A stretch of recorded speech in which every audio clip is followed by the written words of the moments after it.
শেখ হাসিনা গণভবন থেকে চলে গেছে এতটুকুই, কিন্তু তারপরের যে ভাঙচুর, তারপরের যে লুটপাট, সেই জায়গাটাকে কিন্তু সেই সময় আমি আসলে সহজভাবে নিতে পারিনি। হুমকিতে, নিরাপত্তা, আতঙ্কে মানুষ, অর্থাৎ সারা দেশে হত্যা, খুন, ধর্ষণ, চাঁদাবাজি, দখলবাজি, এই যে সার্বিক একটা আইনশৃঙ্খলা পরিস্থিতি, আপনি এই পরিস্থিতি কীভাবে দেখছেন আজকে? যে পরিস্থিতিতে দেখছি সেটি তো আসলে আমি মনে করি যে আমি প্রথম আসলে অনুধাবন করেছিলাম 5ই আগস্টেই। 5ই আগস্ট যখন আমি গণভবনে গিয়েছিলাম, সেদিন আসলে মানুষের যেই মারমুখী চেহারা আমরা দেখেছিলাম, মানে আমি ছোট্ট করে সেই সময়টার একটু গল্প বলতে চাই যে আজকে যে পরিস্থিতিতে এসে আমরা দাঁড়িয়েছি, এর ধারাবাহিকতা কিন্তু আমার মনে হয় যে 5 তারিখেও বাংলাদেশের মানুষজন দেখেছে। কারণ 5 তারিখে যখন আমি গণভবনে গিয়েছিলাম, আমাদের আসলে ধারণা ছিল যে সেখানে গিয়ে আমরা ভিজিট করছি, শেখ হাসিনা গণভবন থেকে চলে গেছে এতটুকুই, কিন্তু তারপরের যে ভাঙচুর, তারপরের যে লুটপাট, সেই জায়গাটাকে কিন্তু সেই সময় আমি আসলে সহজভাবে নিতে পারিনি, ওই অন স্পটে দাঁড়িয়েই নিতে পারিনি। পদ্মা সেতু, মেট্রো রেল এবং এলিভেটেড এক্সপ্রেসওয়ে নির্মাণের গর্বিত অংশীদার বসুন্ধরা সিমেন্ট। এবং আমি আসলে আমার জায়গা থেকে চেষ্টা করেছিলাম সেদিনকেও মানুষজনকে বলবার যে আমার কাছে যে মাইকটা ছিল, যে মাইক নিয়ে আমি স্লোগান দিতে দিতে ওই রামপুরা থেকে, আমার যেই জোন ছিল রামপুরা, আমি বেসরকারি বিশ্ববিদ্যালয়ে ইস্ট ওয়েস্ট ইউনিভার্সিটিতে পড়েছি, তো সেখান থেকে আমি মাইক নিয়ে এবং গণভবন পর্যন্ত গিয়েছি। তো আমি সেই মাইক নিয়ে রাতের 10টা পর্যন্ত পুরো এলাকায় মাইকিং করেছি যে যারা আপনারা জিনিসপত্র নিয়ে যাচ্ছেন, এটা আমাদের জাতীয় সম্পদ, রাষ্ট্রীয় সম্পদ, আপনারা এগুলো নিয়ে যাবেন না এবং এই ভাঙচুর করবেন না। তো সেদিন আসলে এই যে উন্মুক্ত, এই যে জনতা এবং তাদের আসলে যেই মারমুখী ভঙ্গি, ভাঙচুর করে ফেলা, জিনিসপত্র নিয়ে যাওয়া, সেটা কিন্তু ওই দিনই ওইখানে দাঁড়িয়ে আমার কাছে খুব অড লেগেছিল। এবং তার পরবর্তীতে আমরা দেখতে পেয়েছি যে একটা দেশে আইনের শাসন প্রতিষ্ঠা করার বদলে আমরা দেখতে পেয়েছি যে বিভিন্নভাবে আসলে বিভিন্ন জায়গা থেকে, এবং সেটা আমি বলবো যে আসলে সকল পক্ষের মানুষজনের কাছ থেকেই এই যে কোথাও গিয়ে ভাঙচুর করে ফেলার যে জায়গাটা, এটাকে আসলে এক ধরনের সম্মতি উৎপাদন করা হয়েছিল যে হ্যাঁ, ভাঙচুর করা যেতেই পারে, এটাকে আসলে নর্মালাইজ করে ফেলা হয়েছিল। কিন্তু আমরা আসলে যারা, আমি বলবো যে সচেতন এবং আইনের শাসনের প্রতি শ্রদ্ধাশীল, আমরা আসলে পুরোটা সময় জুড়ে আমরা বলে গিয়েছিলাম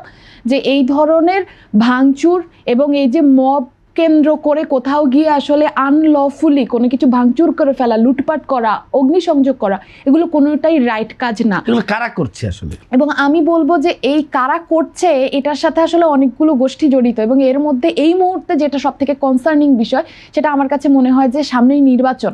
এবং আমাদের গণতান্ত্রিক রূপান্তরের জন্য নির্বাচন খুবই গুরুত্বপূর্ণ, এবং আমরা চাই সুষ্ঠু সময়ে নির্বাচনটা হয়ে যাক। এবং আমার কাছে মনে হয়েছে, আমি যা অ্যানালাইসিস করেছি, যে যারা আসলে এই সময় চান না নির্বাচনটা সঠিক সময়ে হোক এবং কোনো এক রকমের ধোঁয়া তুলে এবং দেশের মধ্যে এই সার্বিক ঘটনা ঘটিয়ে এই ধরনের অস্থিতিশীল পরিস্থিতি তৈরি করে এই নির্বাচনটাকে পেছানো, এবং আমরা শুনতে পেয়েছি যে অনেকেই যারা আসলে এই ভাঙচুরের সাথে জড়িত, এবং আমরা দেখতে পেয়েছি যে এই ভাঙচুরের পরে আসলে কিন্তু তারা তাদের মুখটা বের করেছে যে তারা আসলে কি চায়। তারা বিপ্লবী সরকার গঠন করতে চায়, বিপ্লবী সরকার গঠন করে তারা এই যেই ক্ষমতার মানদণ্ড বা এই যে ক্ষমতার ভরকেন্দ্র, সেখানে তাদের কন্ট্রোল রাখতে চায়। তো আমি বলবো যে যারা আসলে এই সময়ে এসেও এখনো এই ভাঙচুরের প্রতি মদদ দিচ্ছে, ভাঙচুর করছে, এরা আসলে দেশটাকে স্থিতিশীল করতে চায় না, এবং এরা চায় না সঠিক সময়ে নির্বাচনটা হোক এবং আমাদের যে গণতান্ত্রিক রূপান্তর, সেটা আসলে সঠিকভাবে ঘটুক। তো আমি মনে করি এরা আসলে এই মুহূর্তে যারা এই ধরনের কাজকর্মের সাথে জড়িত, এটা তো বললাম মব কেন্দ্রিক কথাবার্তা। আরেকটা বিষয় আমি বলি, যে আমরা জ্বালিয়ে দেওয়ার ঘটনা শুনতে পেয়েছি, মানে এই রিসেন্ট সময় একজন খুবই ছোট বয়স্ক একজন মানুষ, নাম আয়েশা, 7 বছর বয়স, তাকে তার ঘরের ভেতরে পুড়িয়ে মেরে ফেলা হয়েছে। আরেকজনের নাম আমরা দেখতে পেয়েছি দীপু চন্দ্র দাস, তাকে আসলে ধর্ম অবমাননার নামে তাকে পুড়িয়ে মারা হয়েছে। তো আমি বলবো, দেখেন আমাদের বাংলাদেশে এই যে বৌদ্ধ বিহার চট্টগ্রামে পুড়িয়ে দেওয়া হয়েছিল না, সেখানেও কিন্তু এরকম একটি অভিযোগ এসেছিল যে ধর্ম অবমাননা করা হয়েছে। এবং এই রকম ঘটনা কিন্তু নতুন ঘটনা না, এরকম ঘটনা বাংলাদেশে গত কয়েক বছরে, শুধু এটা 1.5 বছরের ঘটনা না, এর আগেও কিন্তু ঘটেছে। কিন্তু এই যে ডিজিটালি আমাদের এই ইলিটারেসি, যে একটা মানুষকে এরকম একটা কথা বলেই মেরে ফেলার, হত্যাযোগ্য করে ফেলার প্রক্রিয়া যে আমাদের তৈরি হয়েছে, এখানে আমি বলবো যে এটা টোটালি আসলে আমাদের যে ল এনফোর্স সিস্টেম, সেটার ফেইলিওর। কেন বলছি? এটা বলছি এই কারণে যে এই ধরনের ঘটনা তো আমরা দেখতে পেয়েছি বৌদ্ধবিহারে যে আক্রমণ হয়েছে, সেখানেও ধর্ম অবমাননার কথা বলা হয়েছিল, কিন্তু পরে দেখা গেছে যে ওই ব্যক্তি আসলে সোশ্যাল মিডিয়ায় ইউজ করেন না, তার অ্যান্ড্রয়েড ফোনও নেই। এবং দীপুচন্দ্র দাসের ক্ষেত্রেও আমরা দেখতে পেয়েছি যে দীপুচন্দ্র দাসেরও আসলে কোনো অ্যান্ড্রয়েড ফোন ছিল না, তিনি একটি বাটন ফোন চালাতেন এবং তিনি সোশ্যাল মিডিয়ায় যুক্ত ছিলেন না। তো আমি বলবো এই যে এত আগের থেকে এখন পর্যন্ত বাংলাদেশে এই ধরনের ঘটনা যে ঘটছে এবং এই ধরনের ঘটনায় আইনশৃঙ্খলা বাহিনী কিভাবে আসলে প্রোঅ্যাক্টিভ রোল প্লে করবে সেই সিস্টেম তারা কখনোই মেক করে নাই। আমরা দেখি যে একটা ঘটনা ঘটে, তারা একজন ভুক্তভোগী মারা যান, তারপরে সেখানে